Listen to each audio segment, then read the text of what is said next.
안녕하십니까, 덕후맨입니다. 택시 운전 자격시험 예상문제 10번째 시간입니다. 여러분을 환영합니다. 그러면 문제로 들어가도록 하겠습니다.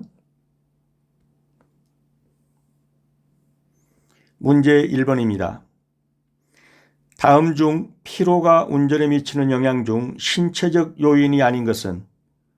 신체적 요인, 감각능력, 운동능력, 졸음, 의지력. 이건 다 신체로 오는 것이죠. 의지력은 무엇이죠? 이건 정신적이죠. 그래서 의지력은 정신적 요인이다, 이렇게 보시면 되겠습니다. 그래서 피로가 운전에 미치는 영향, 감각 능력이 둔화되죠. 운동 능력이 떨어지고 졸음이 밀려오죠. 이런 것들은 다 신체적 요인이다. 그런데 의지력, 이건 정신적 요인이다. 의지력도 약해지겠죠. 그런데 그것은 신체적 요인이 아니라 정신적 요인이 됩니다. 문제 2번입니다. 다음 중 타이어 마모에 영향을 미치는 요소가 아닌 것은? 타이어 마모입니다. 타이어의 공기압이 적고 크고에 따라서 마모에 영향을 주겠죠. 적정 공기압이라야 합니다. 공기 중량,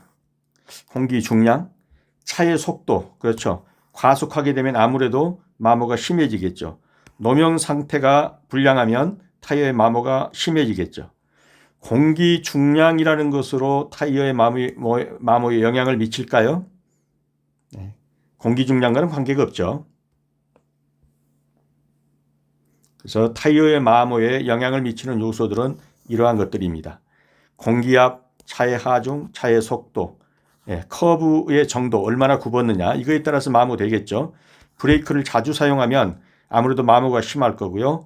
노면 상태나 정비 불량, 기온이 너무 높으면요, 아무래도 마모가 심해지겠죠. 또는 운전자의 습관, 이런 것들은 다 타이어의 마모에 영향을 미치는 요인입니다. 근데 공기 중량 그럴 때 1세제곱미터당 공기 무게가 표준 상태 0도에서 1기압일 때 약 1.29kg입니다. 이건 뭐 어디나 똑같죠. 그래서 이 공기 중량에 따라서 마모에 영향을 미친다고 볼 수는 없습니다.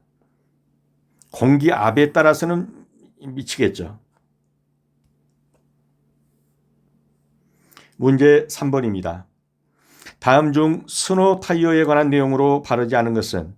일반 타이어보다 트레드 간격이 넓고 더 깊은 블록이 적용되어 있어 눈길이나 빙판길에서 노면을 움켜쥐고 미끄러짐을 방지한다. 맞습니다. 스핀을 일으키면 공회전하는 거죠. 견인력이 감소하므로 출발을 천천히 해야 한다.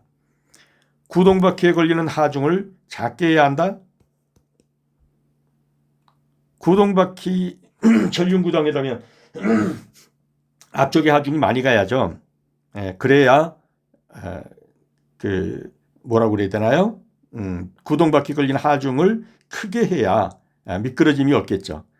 트레드가 1.6mm 이하로 마모되면 제 기능을 발휘하지 못한다. 맞습니다. 그래서 틀린 것은 3번이 되겠습니다. 이게 스노우 타이어인데 이 부분이 이걸 가리켜서 트레드라고 하죠. 트레드. 요거는 트레드 홈이고요. 이 트레드가 넓죠. 그리고 트레드 홈이 깊습니다. 이렇게 해서 눈길에서 눈을 그라스프, 즉 잡고 앞으로 나가는 것이 강하단 말이에요. 눈을 움켜잡는 힘이 강하다라는 말이 그런 말입니다. 이 트레드가 넓고 홈이 깊어서 눈을 움켜쥐는 힘이 강하다. 그래서 다시 한 번 더 보면 일반 타이어보다 트레드 간격이 넓고 더 깊은 블록이 적용되어서 눈길이나 빙판길에서 노면을 움켜쥐고, 즉 눈밭길에서 노면을 움켜쥐고 미끄러짐을 방지한다. 스핀을 일으키면 공회전 도는 거면 견인력이 감소하기 때문에 출발을 좀 천천히 하면서 스핀을 먹지 않게 한다. 구동바퀴에 걸리는 하중을 작게가 아니라 크게 해야 합니다. 트레드가 1.6mm 이하로 마모되면 제 기능을 발휘하지 못합니다. 그래서 출발할 때 구동바퀴의 스핀을 줄이고 견인력을 향상시키기 위해서, 즉 헛바퀴 돌지 않고 구동력을 세게 하기 위해서는 구동바퀴에, 즉 전륜구동이면 앞바퀴 쪽에, 후륜구동이면 뒷바퀴 쪽에 더 많은 하중을 주어서 움켜쥐게 해야겠죠. 스핀을 먹지 않게. 그래서 구동바퀴에 걸리는 하중을 작게가 아니라 크게 해야 합니다. 정답은 3번이 되겠습니다. 4번입니다. 자동차의 진행 방향을 운전자가 의도하는 바에 따라서 힘으로 조작할 수 있다. 즉 왼쪽으로 가고자 하면 왼쪽으로 틀면 되고 오른쪽으로 가고자 하면 오른쪽으로 틀면 됩니다. 이런 걸 통틀어서 뭐라고 그런다? 그렇죠. 조향장치라고 그러죠. 방향을 조작하는 장치. 그래서 정답은 3번이 되겠습니다. 문제 5번입니다. 자동차 검사의 필요성으로 잘못된 것은 자동차 결함으로 인한 교통사고 예방으로 국민의 생명을 보호한다. 맞죠? 자동차 배출가스로 인한 대기환경을 개선한다. 맞습니다. 불법 튜닝 등 안전기준 위반 차량을 색출해서 운전 질서를 확립한다. 맞죠? 운전자 보험 미가입 자동차의 교통사고로부터 국민 피해를 예방한다. 틀렸죠? 자동차 검사에서 운전자 보험 미가입이라든가 하는 상태는 보지 않습니다. 주로 이걸 보죠.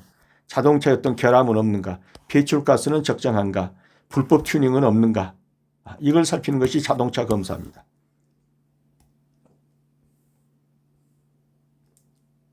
그래서 자동차 검사의 필요성으로 잘못된 것, 자동차 종합보험에 가입했는지 안 했는지는 자동차 검사의 필수사항이 아닙니다. 6번입니다. 자동차 종합검사 기간 내에 종합검사를 신청했습니다. 그런데 부적합 판정을 받았습니다. 다음 중 옳은 것은 부적합 판정을 받은 날로부터 자동차 검사 기간 만료 후 며칠 이내에 재검사를 받아야 합니까? 네, 10일 이내에 재검사 받아야 합니다. 부적합 판정을 받은 날부터 자동차 종합검사 기간 만료 후 10일 이내에 재검사를 받아야 합니다.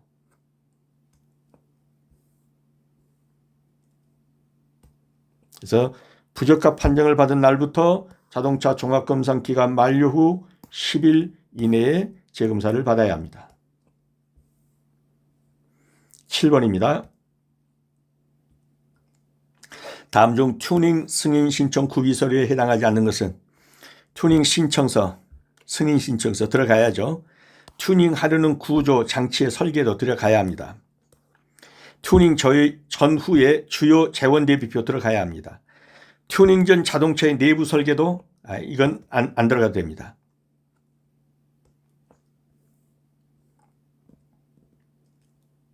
그래서 튜닝 승인 신청서에 튜닝 승인 신청서 들어가고 튜닝하려는 구조장치의 설계도 들어가고 튜닝 전후에 주요 재원 대비표가 들어가고 튜닝 전후에 자동차의 외관도가 들어갑니다.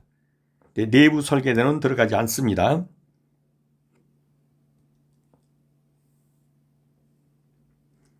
문제 8번입니다. 다음 괄호 안에 들어갈 내용을 순서대로 나열한 것은 대인배상 책임보험의 사망책임보험금은 1인당 최저 얼마이며 최고 얼마 내에서 약관 기준에 따라서 산출한 금액을 보상해 준다. 책임보험입니다.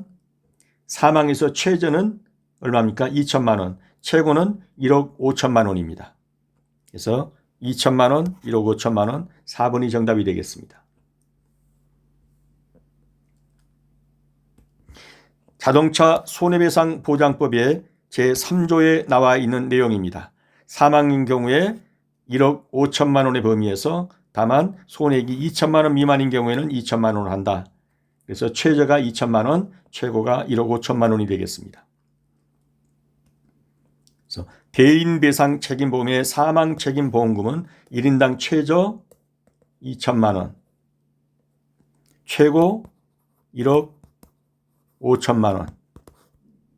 정답은 4번입니다. 9번입니다. 선택적 주시 과정에서 어느 한 물체의 시선을 뺏겨 오래 머무는 현상인 주의 고착. 어느 한 물건에 너무 주의를 집중하는 겁니다.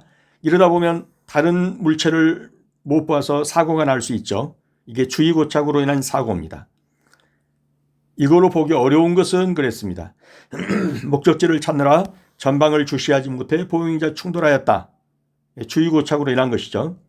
교차로 진행 신호를 확인하지 않고 대형 차량의 뒤를 따라가다가 충돌 사고를 발생해 버렸다. 이것도 대형 차량만 쳐다보다 간 거죠. 주의 고착이죠. 좌회전 중 진입 방향의 우회전 접근 차량의 시선이 뺏겨. 이것도 주의 고착이네요. 회전하는 다른 차량에 주의하지 못하고 접촉 사고를 냈다. 승객과 대화를 하다가 앞차의 급정지를 늦게 발견하고 제동하였으나 추돌하였다. 어느 것에 주의를 준 게 아니라 이것은 뭡니까? 주의가 분산된 거죠. 분산. 이거는 주의가 고착돼서 일어난 것이고 요거는 주의를 분산한 겁니다. 대화의 주의가 분산돼 가지고 추돌한 겁니다. 그래서 정답은 4번이 되겠습니다. 그래서 1, 2, 3은 주의 고착으로 인한 것이고 4번은 승객과 대화를 하다가 앞차의 급정지를 늦게 발견하고 제동을 하였으나 추돌하였다. 이거는 주의 분산에 해당하게 되겠습니다. 10번입니다.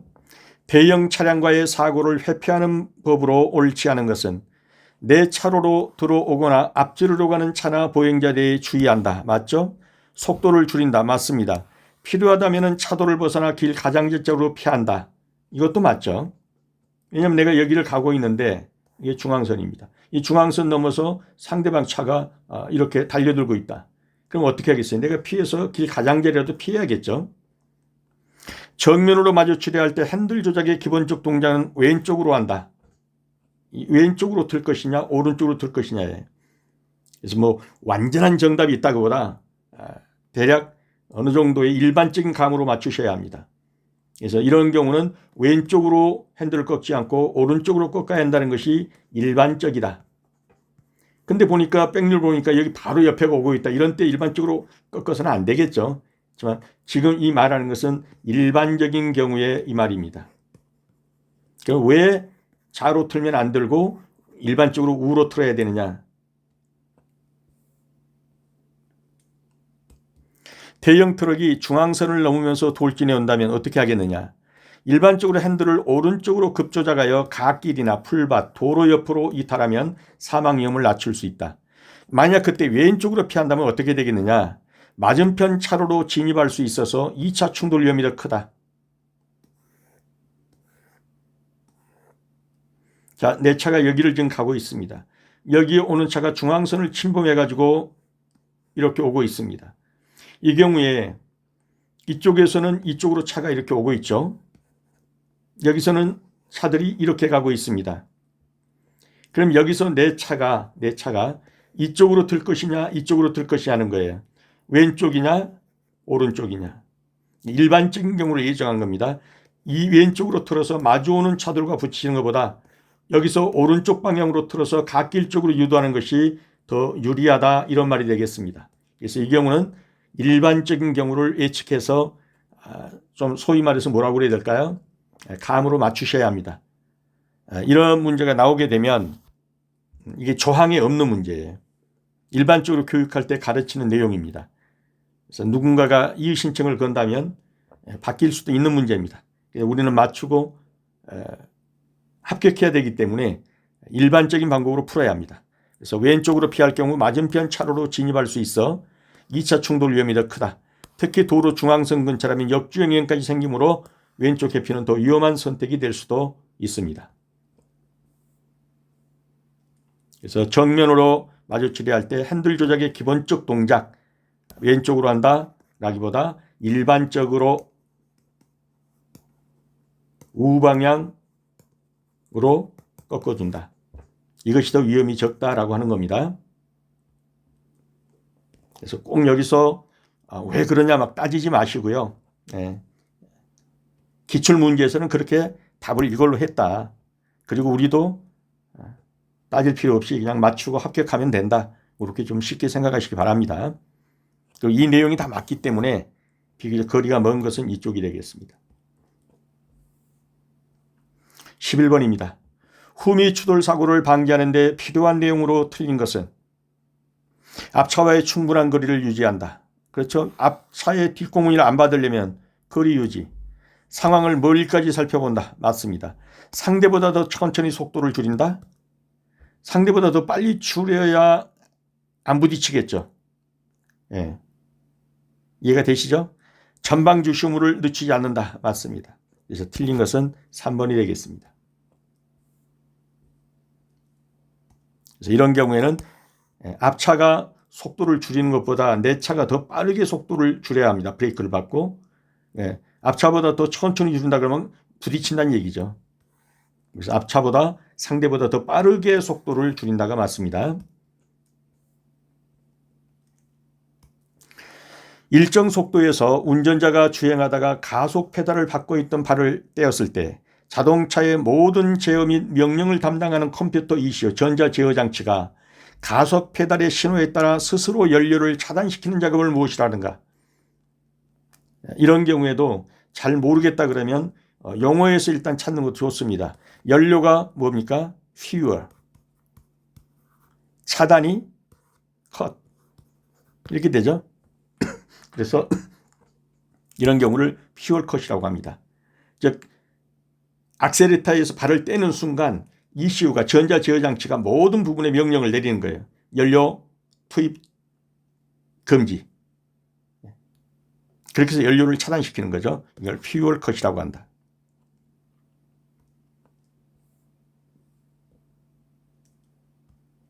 그래서 fuel cut은 운전자가 가속 페달에서 발을 떼었을 때 전자 제어 장치가 연료를 차단하는 작업을 fuel cut이라고 한다.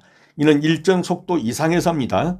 연료를 주입하지 않아 엔진의 연소를 일시적으로 멈추고 차량의 관성에 의해 속도를 줄이면서 연료를 절감하는 기능이다. 그래서 가속 페달 신호 감지. 가속 페달 센서는 운전자가 가속 페달을 밟고 있는지 떼고 있는지를 감지해서 전자 제어 장치에 신호를 보냅니다. 그러면 전자 제어 장치는 가속 페달이 발이 떨어졌다는 신호를 받으면 일정 속도 이상, 보통 7, 80km, 시속 7, 80km 이상인 경우 가속 페달에서 발을 떼면 연료 공급을 차단하게 됩니다. 7, 80km도 안 되는데 연료에서 뗐다고 그래갖고 멈춰버린다면 그 이제 문제가 있죠. 그래서 7, 80km 이상인 상태에서 가속 페달이 발이 떨어지면 전자 제어 장치가 연료를 공급하는 인젝터의 작동을 멈추게 합니다. 그래서 연료 절감 및 엔진 브레이크에 효과를 하고 이 내용은 한번 읽어보시기 바랍니다.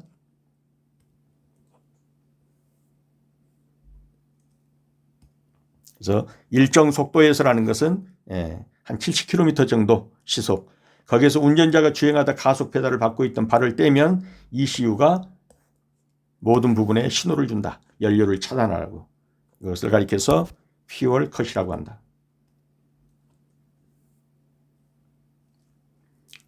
13번입니다.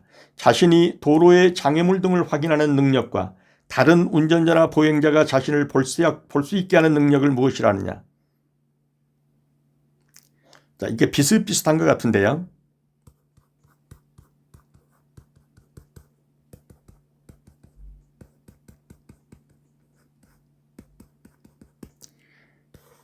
보고 인식하는 어떤 성질 이런 말이에요. 그러니까 뚜렷이 보이게 하는 것 이렇게 보시면 됩니다. 뚜렷이 보이게 하는 시인성이라는 것이 뚜렷이 보이게 한다. 그래서 이게 자주 쓰이는 말이에요.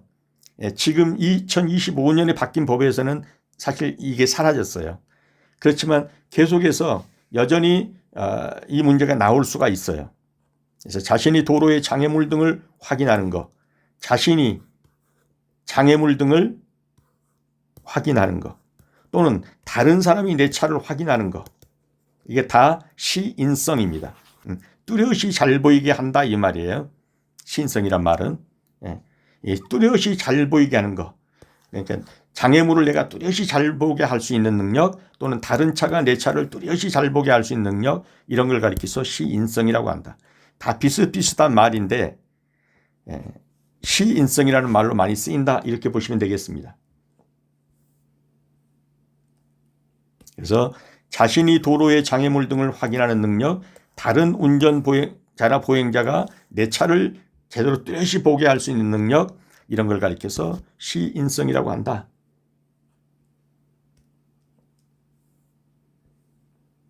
14번입니다. 커브길 방어운전의 개념 중 하나로 차로 바깥쪽에서 진입하여 안쪽, 바깥쪽의 순서로 통과하라는 뜻을 지닌 주행 방법을 무엇이라는가. 자, 이런 문제가 나왔을 때도 문제를 푸는 방법은 어떻습니까? 대부분 어디에서 찾아야 된다? 잘 모르겠으면 여기에 나오는 용어를 가지고 찾으면 쉽습니다. 자, 커브길을 이렇게 도는데 차로 바깥쪽에서 진입하여 안쪽으로 왔다 다시 바깥쪽으로 가래요. 그 바깥쪽은 아웃, 안쪽은 인, 다시 바깥쪽으로 가래. 그러니까 아웃, 인, 아웃이다. 이렇게 찾으시면 쉽습니다. 바깥쪽에서 아웃, 안쪽으로 인, 또다시 바깥쪽으로 아웃. 그리고 답은 아웃, 인, 아웃입니다. 슬로우 인은 천천히 진입하라. 슬로우 아웃은 천천히 나가라. 패스트 아웃은 빨리 나가라. 패스트가 빨리니까. 인은 들어와라. 아웃은 나가라.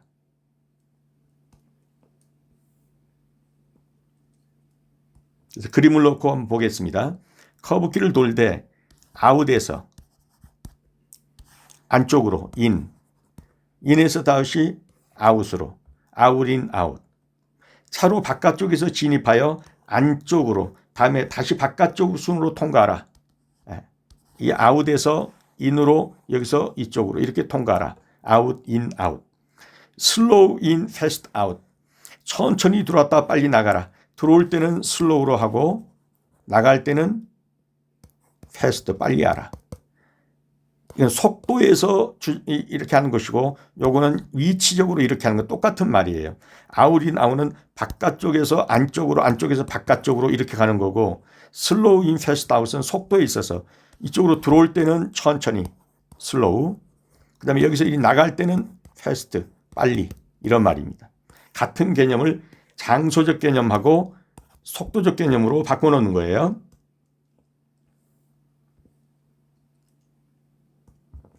그래서 커브길 방어운전의 개념 중 하나로 차로 바깥쪽에서 아웃, 진입해서 안쪽으로 인, 다음에 다시 바깥쪽으로 아웃. 그래서 아웃, 인, 아웃이다. 15번입니다. 교통사고 발생 시 보험회사나 경찰 등에 연락할 경우 신고 내용으로 옳지 않은 것은, 제가 조금 양해의 말씀을 드리겠습니다. 감기 몸살에 걸려가지고 목소리가 좀 잠겼습니다. 이해하시고 들어주시기 바랍니다. 교통사고 발생 시 보험회사나 경찰 등에 연락할 경우 신고 내용, 사고 발생 지점 및 안내, 지점 및 상태 맞죠? 부상 정도, 부상자 수 맞습니다. 회사명 및 운전자 성명 맞습니다. 동승자 성명까지 될 필요는 없습니다. 사고 나가지고 승객이 부상을 당했는데 가서 뭐 이름이 뭐냐 이렇게 물어볼 필요까지는 없죠. 그래서 이 정도만 사고 발생 시 알려주면 됩니다. 그래서 동승자 성명까지는 아니다.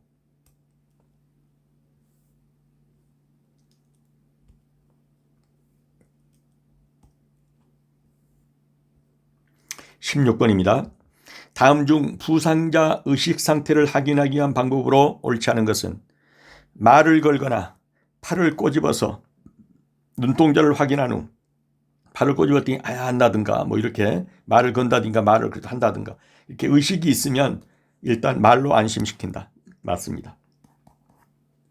의식이 없다면 그렇죠. 대부분 이 호흡이 곤란하기 때문에 기도를 확보해 줘야겠죠. 머리를 낮춰서 기도를 확보해 줘야 합니다. 맞습니다. 목뼈 손상의 가능성이 있다면 목 뒤쪽을 한 손으로 받쳐줍니다. 맞습니다.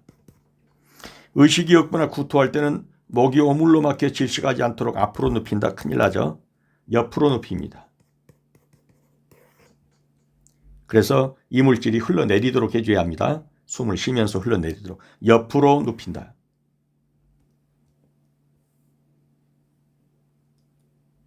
그래서 의식이 없거나 구토할 때는 목이 오물로 막혀 질식하지 않도록 앞으로 큰일 난다. 아니고 옆으로 눕힌다.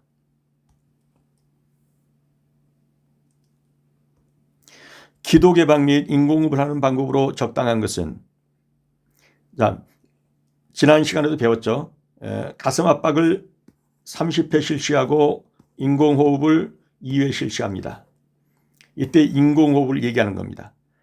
가슴이 충분히 올라올 정도로 몇 회 실시한다? 2회 실시합니다. 코를 막고 마우스 투 마우스 입으로 불어넣죠. 어느 정도로? 가슴이 충분히 올라올 정도로 몇 회? 2회. 그리고 나서 다시 30회 압박을 시작합니다. 그래서 이 행동을 반복합니다. 언제까지? 본인이 충분히 자가호흡을 하거나 아니면 앰뷸런스가 올 때까지. 그래서 인공호흡은 가슴이 충분히 올라올 정도로 2회 실시한다. 18번입니다. 교통사고에 따른 조치사항으로 옳지 않은 것은 교통사고를 발생시켰을 때는 도로교통법에 따라 현장에서 인명구조, 관할 경찰서 신고 등의 의무를 성실히 이행한다. 맞죠? 사고 발생 경위를 육하원칙에 따라 거짓없이 정확히 회사에 보고한다. 맞습니다. 사고 처리 결과에 대해 개인적으로 통보를 받았을 때는 회사에 보고한 후 회사의 지시에 따라 조치한다. 맞습니다. 급박한 상황인 경우 임의로 사고를 처리한 후에 회사에 보고한다. 틀렸죠? 임의 처리하면 안 됩니다. 꼭 회사에 물어서 회사의 지시대로 처리하셔야 합니다.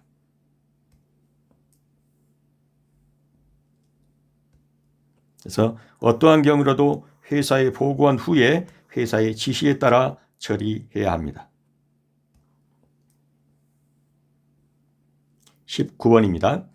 교통 관련 법규 및 사내 안전관리 규정으로 옳지 않은 것은 승차 지시된 운전자 위에 타인에게 대리운전 금지. 맞죠? 운전에 악영향을 미치는 음주 및 약물 복용 후 운전 금지. 맞습니다. 필요시 배차 지시가 없어도 임시로 운행 안 되죠. 반드시 배차 지시 받고 운행해야 합니다. 기타 사회적 무리를 일으키거나 회사의 신뢰를 추락시키는 난폭운전 등 운전 금지. 맞습니다. 정답은 필요하다고 해도 배차 지시가 없이 임시로 운행하는 건 안 됩니다. 반드시 배차 지시를 받고 운행해야 합니다. 그래서 틀렸습니다. 20번입니다. 다음은 무엇에 대한 설명인가? 신호기가 설치되어 있는 교차로에서 운전자가 황색 신호를 인식하였으나 정지선 앞에 정지할 수 없어 계속 진행하여 황색 신호가 끝날 때까지 교차로를 빠져나오지 못한 경우에 황색 신호의 시작 지점에서부터 끝난 지점까지 차량이 존재하고 있는 구간을 무엇이라는가? 자, 여기가 교차로입니다. 여기서 가고 있는데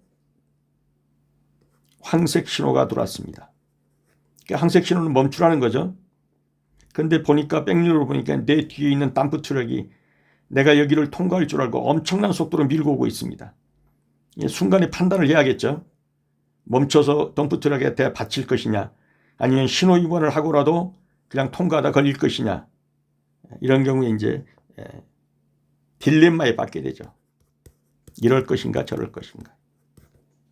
이게 그 말이죠. 신호기가 설치되어 있는 교차로에서 운전자가 황색 신호를 인식했습니다. 그런데 그 정지선 앞에서 멈출 수가 없는 거예요. 왜? 뒤에 25톤 덤프 트럭이 막 밀고 옵니다. 아무리 봐도 내 차를 박아버릴 것 같아요. 그러면 어떻게 하겠어요? 그냥 저라면 신호 위반 얼마죠? 보통 지금 7만 원 하나요? 7만 원 딱지 떼고 안 바치고 그냥 통과하겠습니다. 딜레마 구간입니다. 이게 멈춰야 될 것인가 그냥 통과해야 될 것인가. 그래서 정지할 수가 없어요. 계속 진행해서 황색 신호가 끝날 때까지 교차를 못 빠져나갔습니다. 여기 들어오니까 빨간불이 확 들어와 버리는 거예요. 이게. 이런 경우에 이 지점까지 이르게 되는 경우에 그 차량이 존재하고 있는 구간, 이걸 뭐라고 하냐? 딜레마 구간이라고 한다. 딜레마 같은 말이죠.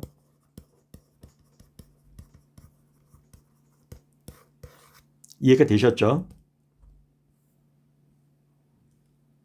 이런 구간을 딜레마 구간이라고 한다. 21번입니다. 시간을 효율적으로 다루기 위한 기본 원칙으로 옳지 않은 것은 자신의 차와 앞차 간의 최소한 2, 3초의 2, 3초의 추종거리를 유지한다. 예, 맞습니다. 급브레이크 밟을 정도의 거리는 유지해줘야 합니다. 운전자가 갑자기 멈췄음을 발견하고 햇빛 시도를 할 수 있게 해서는 적어도 2, 3초 정도의 거리가 필요하다. 똑같은 말이죠. 1번, 2번. 위험 수준을 높일 수 있는 장애물 등을 피하기 위해서는 12 내지 15초 전방까지 확인한다. 이것도 맞습니다. 그러면 문제는 이제 이것밖에 없겠네요. 안전한 주행 경로 선택을 위해 주행 중 10초 정도의 후방을 탐색한다. 이게 무슨 말일까? 뭐 전방도 아니고 후방이랍니다. 이게 틀린 건 이거죠. 몇 초 정도까지는 몰라도 지금 앞으로 가고 있는데 후방 탐색해서 뭐 하겠어요? 전방을 탐색해야죠.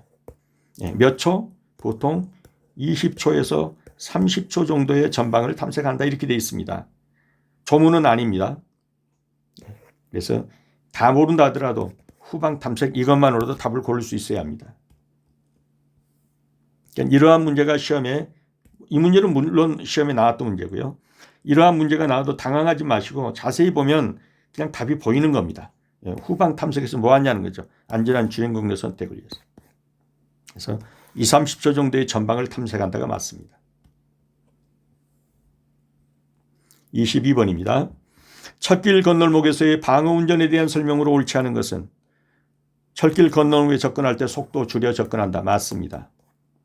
일시 정지하여 철도 좌우의 안전을 확인한 후 건너간다. 맞습니다. 건널목 건너편의 여유 공간을 확인한 후에 통과한다. 맞습니다. 건널목을 통과할 때는 기어를 변속한다. 틀렸습니다. 수동에서 기어 변속하다가 엔진 꺼져버리면 그대로 열차에 들이받쳐서 사고가 납니다. 그래서 건널목 통과할 때는 기어 변속한다. 틀렸습니다. 정답은 4번이 되겠습니다.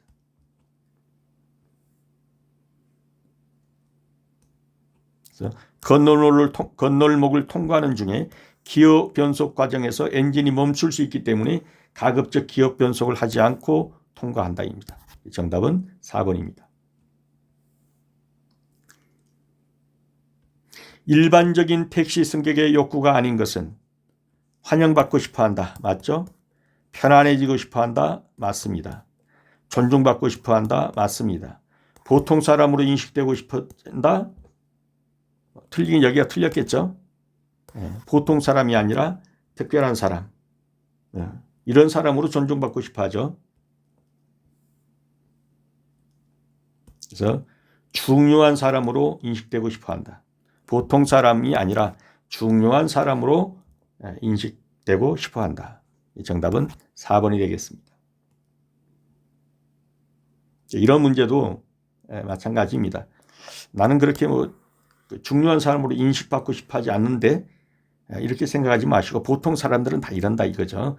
보통 사람들은 다 자기가 중요한 사람인 것으로 인식받고 싶어한다. 이렇게 그냥 너무 깊이 생각하지 마시고 푸는 게 좋을 것 같습니다.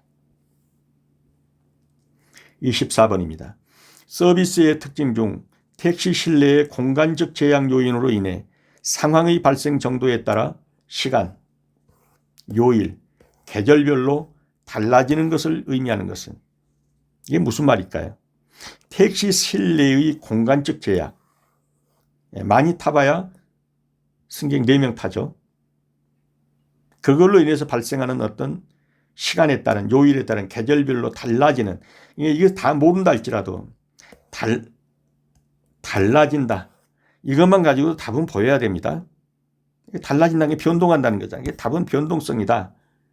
내용을 거의 다 몰라도 단어로 찾아도 변동성 같네. 이렇게 찾으시면 되긴 됩니다. 근데 더 정확하게 들어가서 택시 실내에 이러한 공간적 제약이 있기 때문에 시간에 따라서 요일에 따라서 계절에 따라서 달라진다. 출퇴근 시간에는 택시 잡기가 더 어렵고 요일도 차이가 있고 계절별로도 그렇죠. 비가 오면 또 눈이 내리는 겨울이면 또 택시 타려고 할 거고 이게 달라지겠죠. 이 시간, 공간적 제약 때문에. 그래서 그걸 가리켜서 변동성이다 또는 이질성이다. 계절이나 시간에 따라 달라진다 그래서 이질성이다. 예를 들어 시간을 봅시다. 출퇴근 시간에는 승객 요청이 증가해서 승차 거부 또는 배차 지연이 발생할 가능성이 높습니다. 요일별로 금요일 저녁이나 토요일 밤에는 유흥가로 가는 승객들이 많아지면서 해당 지역의 택시 수요가 폭증할 수 있습니다. 계절별로는 더운 여름철이나 추운 겨울철에는 특정 실내 공간으로 이동하려는 경향이 강해져서 택시 타려고 합니다. 더 많이. 그 다음에 동시성이란 뭐냐? 생산과 소비가 동시에 발생하기 때문에 재고가 발생하지 않는다.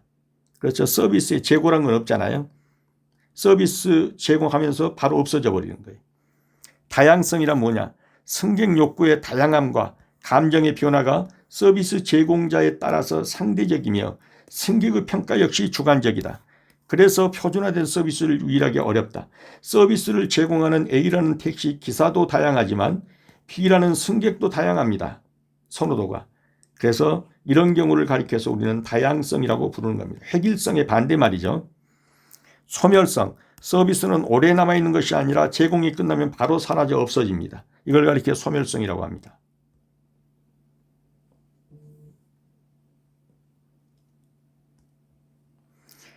그래서 서비스의 특징 중 택시 실내의 공간적 제약 요인으로 인해 발생하는 상황, 계절별로 달라지만 봐도 변동성이다라는 걸 볼 수 있고요.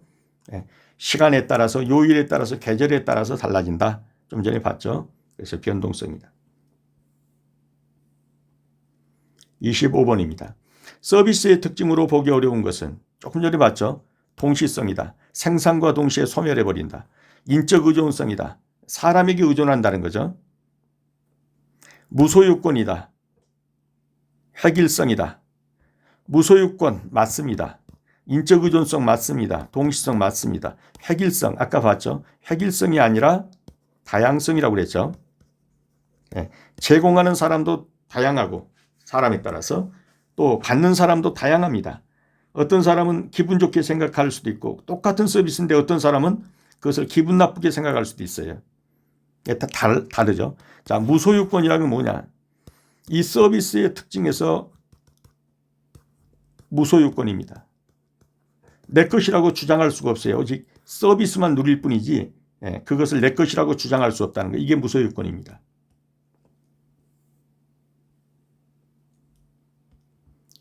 서비스의 특징으로 보기 어려운 것은 획일성이 아니라 다양성이며 이외에도 무형이죠. 소멸되죠. 변동하죠. 다양성 등이 있다. 자, 다양성은 승객의 욕구의 다양함과 감정의 변화가 서비스 제공자에 따라 상대적이며 승객의 평가 역시 주관적이어서 일관되고 표준화된 서비스질을 유지하기 어렵다. 그래서 획일성이 아니라 다양성이다. 26번입니다. 서비스에 대한 설명으로 옳지 않은 것은 일반적으로 통용되고 있는 서비스의 정의는 한 당사자가 다른 당사자에게 소유권 변동과 함께 제공해 줄 수 있는 무형의 행위 또는 활동을 말한다. 맞나요? 틀리나요? 일단 모르겠다. 여객운송업에 있어서 서비스란 긍정적인 마음을 적절하게 표현하여 승객을 편안하고 안전하게 목적지까지 이동시키는 말한다. 맞는 것 같죠? 서비스도 하나의 상품으로 서비스 품질에 대한 승객 만족을 위해 계속적으로 승객에게 제공하는 모든 활동을 의미한다. 여객 운송 서비스는 택시를 이용하여 승객을 출발지에서부터 최종 목적지까지 이동시키는 상업적 행위를 말한다. 상업적 행위 그러니까 이상하다 할 필요 없죠. 왜? 돈 내고 유료니까 상업적 행위죠. 맞습니다. 그러면 1번이 틀렸는데 어디가 틀렸을까요? 그렇죠. 소유권 변동밖에 소유권 이전 안 된다고요. 그냥 서비스만 편의로서 누릴 뿐이지 소유권이 넘어가진 않습니다. 정답은 1번이 되겠습니다. 무소유권이란 말이에요. 무소유권. 이 서비스는 무소유권이에요. 근데 소유권이 변동된다는 것은 유소유권이란 말이잖아요. 그래서 틀린 겁니다. 그래서 서비스의 무소유권이란 어떤 것이냐? 이 내용을 알아두시고 꼭 푸셔야 됩니다. 서비스는 구매하거나 이용하더라도 고객이 그것을 소유할 수는 없다는 특징을 가지고 있어요. 즉 서비스는 형태가 없는 무형의 행위나 성과이기 때문에 고객은 소유권을 가지지 않습니다. 고객은 단지 뭐만 가지냐? 일시적인 사용권, 이용의 경험만을 얻는다.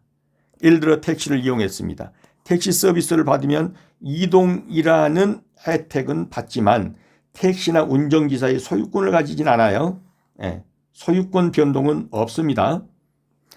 예를 들어서 헬스장을 이용합니다. 그러면 헬스장을 일정 기간 사용할 수는 있지만 헬스장의 시설을 소유하게 되는 건 아니죠.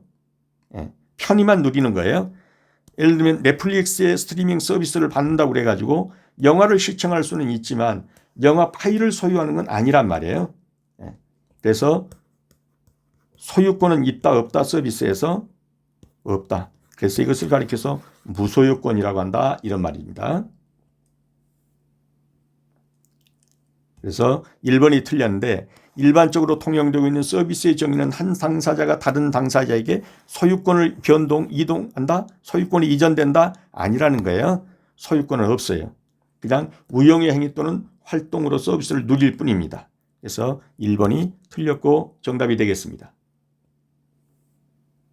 네, 문제집 교재를 원하시는 필요한 분들은 영상 아래 더보기란에 책을 구입할 수 있는 링크를 하셔서 쿠팡에서 구입하시면 되겠습니다. 참고로 10회를 기준으로 이론편을 마감하려고 했는데 1회를 더 해야 될 것 같습니다. 그래서 이번이 10회고 11회까지 마감하고 그 다음에 지리편에서는 서울, 인천, 경기 이 세 개의 지방의 지리만 다뤄보도록 하겠습니다. 그래서 이런 편에서는 11회 다음 한 번을 더 남기고 그 다음에 지리편으로 들어가서는 서울과 인천과 경기 지리편만을 다루는 것으로 막을 내리도록 하겠습니다. 수업하시느라 수고 많으셨습니다. 다음 시간에 다시 뵙겠습니다. 감사합니다.